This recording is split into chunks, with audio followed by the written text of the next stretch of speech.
For example मैं इस issue पे बात करना चाहूँगी कि जिसने पाकिस्तान की अफवाज के साथ लड़ाई उठाई उसने अपना तो नुकसान किया लेकिन उसने मुल्क का भी नुकसान किया. सो मैं I am not one of those who will. My take is work with them.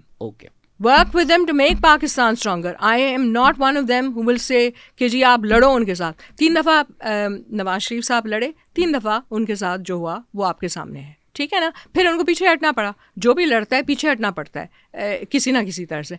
बात यह है कि मिलजुल के आप ही की फ़ौज है, कोई खुदा ना खास्ता इसराइल की फ़ौज तो नहीं है.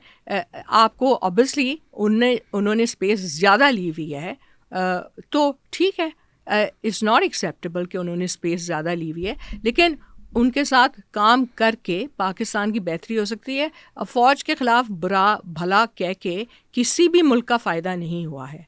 But I mean even in Nawaz Sharif case दूसरी तरफ का क्लेम है कि वो तो जहाज़ में मरवाना चाह रहे थे मुशर्रफ को. मैंने दोनों साइड सुनी है. मैंने आपको क्या लगता है सच क्या? अगर आप मुझसे आज पूछें तो I will go with President Musharraf's story. That Nawaz Sharif wanted them dead. That I don't know if he wanted them dead. I mean, but a plane crash होगा तो no. I mean, I do believe कि उनको divert करवाया जा रहा था. जो वो नहीं कर रहे थे. And then the plane was running out of fuel. Yes, and then absolutely. people were like, मैंने दोनों stories सुनी है, लेकिन मैं President की story को believe करती हूँ. So then अगर आपका एक अच्छा रिश्ता पर्सनल रिश्ता है and he was nice to you. No, it's not that. No, but it's nothing that. It's professional. This is professional view. Okay, this is about what I believe in professionally. Then how are you working with a man who allegedly wanted Parvez Musharraf dead, or at least made an attempt in which he could have died? I had 2 choices at the time. The choices were limited. You had the third choice to leave, जो आपने बाद में किया. And yeah, do other things. No. To me, मैंने आपको शुरू में ही कह दिया था.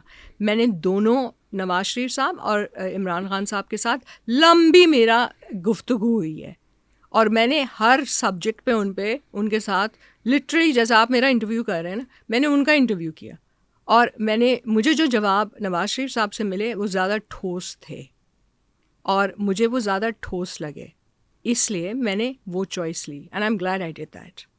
I have no two doubts about that.